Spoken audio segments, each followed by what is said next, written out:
Break के बाद एक बार फिर से सी न्यूज़ भारत पर आपका स्वागत है। वक्त हो चुका है न्यूज़ बुलेटिन का। इस बुलेटिन में बात होगी आगरा की, जहां श्री गेंदालाल महेरे इंटर कॉलेज व एसकेडी कॉन्वेंट स्कूल में विज्ञान प्रदर्शनी का किया गया आयोजन। आगे चर्चा होगी मथुरा की, जहां जिला न्यायालय परिसर में राष्ट्रीय लोक अदालत का हुआ आयोजन। साथ ही आगे बात होगी पाकुड़ की, जहां राष्ट्रीय लोक अदालत का हुआ आयोजन और सुनी गई सभी की बातें। और भी तमाम खबरों पर आइए करते हैं विस्तार से चर्चा। खबर आगरा से, जहां सिकंदरा कैलाश मोड़ स्थित श्री गेंदालाल महेरे इंटर कॉलेज और एसकेडी कॉन्वेंट स्कूल में विज्ञान प्रदर्शनी का आयोजन किया गया। इस दौरान छात्र छात्राओं ने अपने मॉडल्स तैयार किए, जिनमें सोलर यंत्र, व्हाइट हाउस, वायुमंडल, चंद्रयान जैसे कई मॉडल प्रदर्शित किए गए। वहीं बच्चों को उनके अभिभावकों ने स्कूल में आकर बच्चों का मनोबल बढ़ाया। प्रबंधक मुकेश चंद्र शर्मा और शिवानी शर्मा ने बच्चों को पुरस्कृत कर उनका मनोबल बढ़ाया और उज्जवल भविष्य की कामना की। इस प्रकार के आयोजन छात्र छात्राओं के मनोबल बढ़ाने और उत्साहवर्धन करने में अहम भूमिका निभाते हैं। इस दौरान महेश चंद्र सिंह, शालिनी शर्मा, मनोज कुमार, भारती शर्मा, पूजा शर्मा, मधु गोस्वामी और कल्पना पांडे मौजूद रहीं। मैं doctor Mukesh Chandra Sharma, Shri Gendalal महेरे inter college और एसकेडी कॉन्वेंट स्कूल का प्रबंधक। आज बच्चों ने विज्ञान प्रदर्शनी का आयोजन किया, जिसमें बच्चों ने विभिन्न प्रकार के मॉडल बनाए, जिसमें छात्र छात्राओं ने एवं टीचरों ने सहयोग किया। पोस्ट ऑफिस, हॉस्पिटल, प्रक्षेपात्र जैसे कई प्रकार के प्रोजेक्ट तैयार किए। इससे पहले भी विद्यालय प्रांगण में बच्चों ने मेला का आयोजन किया, जिसमें कई नई नई स्टॉलें लगाई और विद्यालय प्रबंधक तरफ से, स्टाफ की तरफ से उनको प्रोत्साहित किया गया और बच्चों को गिफ्ट भी दी गई और बच्चों ने उत्साह लिया। गार्जियनों ने आकर के बच्चों का भी उत्साह बढ़ाया। आगरा से सी न्यूज़ संवाददाता अनुज उपाध्याय की रिपोर्ट। खबर महाराष्ट्र से है, जहां छत्रपति शिवाजी महाराज जन्मोत्सव के अवसर पर लहुजी शक्ति सेना और आधार स्तंभ फाउंडेशन ने महापुरुषों के विचारों को एकत्रित करने की आवश्यकता को महसूस किया। इसी उद्देश्य से जन जागृति रैली का आयोजन किया गया। इस रैली के आयोजन में महाराष्ट्र राज्य प्रदेश संगठक और जिलाध्यक्ष राजा भाऊ इंगोले और आधार स्तंभ फाउंडेशन के संस्थापक और लहुजी शक्ति सेना के विद्यार्थी आघाड़ी जिलाध्यक्ष पल्लवी ताई इंगोले ने योजना बनाई। साथ ही शहराध्यक्ष आदित्य थोरात, महाराष्ट्र राज्य कार्यकारिणी सदस्य सचिन भाऊ खंडारे राठौर जैसे समाज के सदस्य उपस्थित रहे। महाराष्ट्र नांदेड़ से सी न्यूज़ संवाददाता गणेश खड़से की रिपोर्ट। खबर मथुरा से है, जहां आज शनिवार को जिला न्यायालय परिसर में राष्ट्रीय लोक अदालत का आयोजन किया गया, जिसमें जिला कारागार मथुरा में निरुद्ध बंदियों द्वारा निर्मित वस्तुओं की प्रदर्शनी लगाने की अनुमति दी गई।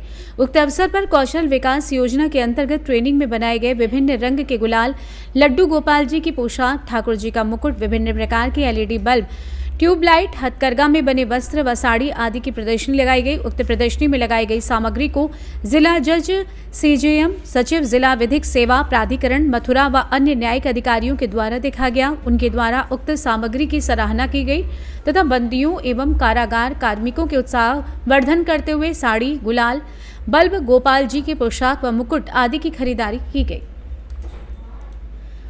ये जिला कारागार के द्वारा जो स्टॉल लगी हुई है रंग गुलाल की, ये क्या मुहिम है आपकी तरफ से और क्या प्रोत्साहन दे रही है आप बंदियों को? आज जिला न्यायालय परिसर में राष्ट्रीय लोक अदालत का आयोजन किया गया, जिसमें कारागार में निर्मित वस्तुओं से एक आउटलेट लगाने की बात कही गई माननीय न्यायाधीश द्वारा। तो हमने बंदियों के द्वारा निर्मित साड़ी, ठाकुर जी की पोशाक, ठाकुर जी के मुकुट और हर्बल गुलाल, LED बल्ब्स की यहाँ पर एक आउटलेट लगाई है, जिसमें बंदियों को पुनर्वास के लिए हम ट्रेनिंग देते हैं और उसी दौरान निर्मित उनकी वस्तुओं द्वारा एक यहाँ पर दुकान लगाई है। ये स्टॉल कब तक लगेगी? ये आज, जब तक राष्ट्रीय लोक अदालत का टाइम है। आज ही आज के लिए वन टाइम। हाँ, और उसके अलावा अधीक्षक महोदय से परमिशन लेकर जेल के बाहर एक ऐसे ही आउटलेट लगाने की बात हम लोग सोच रहे हैं होली से पहले। इससे रिलेटेड और क्या क्या है जो बंदियों के द्वारा निर्मित चीज़ें आप लोगों के द्वारा प्रोत्साहित की जा रही है? बंदी ठाकुर जी की पोशाक बनाते हैं हर साइज की, साड़ी में साड़ी है और तौलिया, गमछे हैं। उसके अलावा LED बल्ब्स हैं कई तरह के, ऑटोमेटिक हैं, कलरफुल हैं, और गुलाल हैं जो जेल में ही निर्मित जो सब्जियां उगती हैं उनके द्वारा बनाए गए हैं, जिसमें कोई केमिकल्स की मिलावट नहीं है। पालक, चुकंदर आदि से बनाए जाते हैं। इससे आने वाली आय का किस पे उपयोग में इससे लेते हैं? आने वाली आय रॉ मटेरियल के अलावा बंदियों को ही दे दी जाती है। मथुरा से सी न्यूज संवाददाता जीवनदीप कल्याण की रिपोर्ट। खबर पाकुड़ से, जहां झालसा रांची के निर्देशानुसार जिला विधिक सेवा प्राधिकार पाकुड़ के तत्वाधान में प्रधान जिला एवं सत्र न्यायाधीश सह अध्यक्ष जिला विधिक सेवा प्राधिकार पाकुड़ बालकृष्ण तिवारी की अध्यक्षता में राष्ट्रीय लोक अदालत का आयोजन व्यवहार न्यायालय पाकुड़ में किया गया। कार्यक्रम का उद्घाटन प्रधान जिला एवं सत्र न्यायाधीश सह अध्यक्ष बालकृष्ण तिवारी, प्रधान न्यायाधीश कुटुंब न्यायालय राधा कृष्ण, स्थायी लोक अदालत के अध्यक्ष अशोक कुमार शुक्ला, जिला बार एसोसिएशन के अध्यक्ष मोहम्मद मोइद्दीन ने संयुक्त रूप से दीप प्रज्वलित कर की। कार्यक्रम में प्रधान जिला एवं सत्र न्यायाधीश सह अध्यक्ष बालकृष्ण तिवारी ने कहा कि राष्ट्रीय लोक अदालत में अपने अपने वादे को मध्यस्थता के माध्यम से सुलह समझौता कर अपनी और न्यायालय के समय बचाएं। राष्ट्रीय लोक अदालत में वाद को निपटारा कर समय, खर्च और परेशानी से छुटकारा मिलता है। मौके पर प्रधान जिला एवं सत्र न्यायाधीश सह अध्यक्ष जिला विधिक सेवा प्राधिकार पाकुड़ बालकृष्ण तिवारी, प्रधान न्यायाधीश कुटुंब न्यायालय राधा कृष्ण, इंश्योरेंस कंपनी के अधिवक्ता, सभी संबंधित बैंक के अधिकारी समेत कई विभाग के अधिकारी, PLV कोर्ट कर्मी उपस्थित रहे। पाकुड़ से सी न्यूज संवाददाता पंकज भगत की रिपोर्ट। खबर रतलाम से, जहां मेडिकल कॉलेज में नर्सिंग स्टाफ से परमानेंट करने के नाम पर राशि लेकर धोखाधड़ी करने का मामला सामने आया है, जिसकी शिकायत लेकर पीड़ित SP के पास पहुंचे। शिकायतकर्ताओं का कहना है कि हम अस्थायी रूप से मेडिकल कॉलेज में कोरोना के समय जॉब कर रहे थे, तभी हमसे अजहर अली नाम का युवक मिला जो हमारे साथ अस्थायी रूप से स्टाफ नर्सिंग का काम कर रहा था, जिसने हमें स्टाफ नर्सिंग में मेडिकल कॉलेज में परमानेंट करने के लिए कहा और उसके एवज में उसने हमसे 3,50,000 रुपए लिए।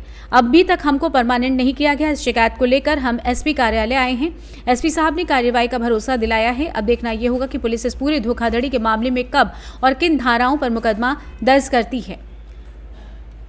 आइए जानते हैं इस विषय में पीड़ित रीता पांचाल और अर्जुन पाटीदार का क्या कुछ कहना है। क्या धोखाधड़ी हुई आपके साथ? एक अजहर अली नाम का एक लड़का था, मेडिकल कॉलेज रतलाम में कोविड-19 में हम लोग लगे थे, वो भी हमारे साथ काम करता था। तो वहाँ की वैकेंसी निकली थी परमानेंट की, तो उसने बोला था कि मैं यहाँ पे परमानेंट करवा दूंगा आप लोगों को। तो उसने पैसे की मांग करी थी, तो हमने उसको पैसे भी दिए हैं, लेकिन हम परमानेंट नहीं हुए वहाँ पे। और उसके बाद हमको कोविड से निकाल दिया गया था, तो हमारे साथ धोखाधड़ी हुई, उसने पैसे रख लिए हमारे। कितने पैसे दिए था? 3.5 लाख रुपए, 50,000 तो उसको ऑनलाइन ट्रांजेक्शन किया था, 3 लाख रुपए कैश दिए थे उसको।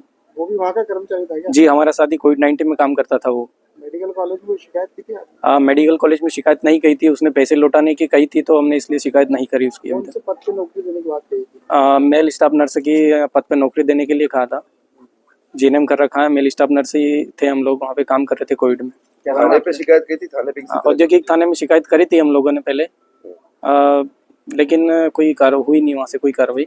अभी आपने रतलाम SP से शिकायत की? SP साहब को हमने आवेदन दिया है, तो उनने बोला है कि शाम तक कार्रवाई हो जाएगी। और आपके साथ और कितने लोग थे? बहुत सारे लोग हैं ऐसे जो खुल के सामने नहीं आ रहे हैं। वो लोग कितने हैं? कम से कम होंगे 15-20 लोग होंगे वो। ये कौन है? अजहर अली कौन है? अजहर अली हमारे साथ ही काम करता था, नर्सिंग स्टाफ भी था हमारे साथ में। वो महावीर नगर का रहने वाला है, महावीर नगर रतलाम का रहने वाला है। क्या नाम है? हम कोविड-19 में काम करते थे, वहाँ पे हमारे साथ एक अजहर अली के नाम से हमारे साथ काम करता था। उसने हमको बोला था कि हम तुमको परमानेंट कर देंगे। 1 साल से हमारे साथ काम किया था। उसके बाद उसने हमसे पेमेंट लिया है, सबसे 3-3.5 लाख रुपए के आसपास लिया है। कोई हमने कैश दिया है, कोई हमने फोन पे से ट्रांसफर किया है। और फिर उसके बाद उसने हमको पेमेंट देने से मना कर दिया, गाली गलौज करता है। जब भी हम फोन लगाते हैं, फोन नहीं उठाता है, फोन उठाता है तो वाइफ से बात करवाता है और गाली गलौज करता है। कितने साल से जॉब कर रहे थे आप? वहाँ पे हम 1 साल से ज्यादा पे जॉब कर रहे कितने थे। लोग हैं और कितने लोग हैं जिनसे पैसे दिए हैं? अभी हम 4 जने हैं। कितने पैसे दिए आप लोगों ने? हमने 3 से 3.5 लाख के आसपास दिया है। तो अब तक आपने इस मामले की कोई शिकायत क्यों नहीं करी? वो इसलिए नहीं की, वो हमको बोल देता था 3 महीने बात कर दूंगा, 6 महीने बात कर दूंगा, इसलिए हम उसके वेट में रह गए थे। वो पैसे वापस लौटाने की बात कर रहा था, नौकरी दिलाने की बात कर रहा नहीं, पैसे वापस लौटाने का भी बोलता है। कभी बोलता है मैं नौकरी लगवा दूंगा, कभी बोलता है मैं पैसे था? वापस किस पद कर पे दूंगा। नौकरी दिलवाना चाह रहा था? नर्सिंग स्टाफ मेडिकल कॉलेज में। आपके पास कोई डिग्री है? हाँ, GNM कर रखा है हमने। अच्छा, अभी आपने शिकायत की है SP से, क्या उन्होंने बोला है? क्या उन्होंने शाम तक का बोला है, शाम तक जवाब दे देंगे। क्या नाम है आपका? मेरा नाम रीता पांचाल है। कहाँ के रहने वाले रतलाम? जावरा बरगढ़, गाँव बरगढ़ से। रतलाम से सी न्यूज संवाददाता हुसैन खान की रिपोर्ट। फिलहाल के लिए इस न्यूज बुलेटिन में बस इतना ही। हम लेंगे एक छोटा सा ब्रेक के बाद फिर से हाजिर होंगे कुछ और खबरों के साथ। तब तक के लिए आप जुड़े रहें सी न्यूज भारत के साथ। हर खबर आपके साथ, आपके हाथ।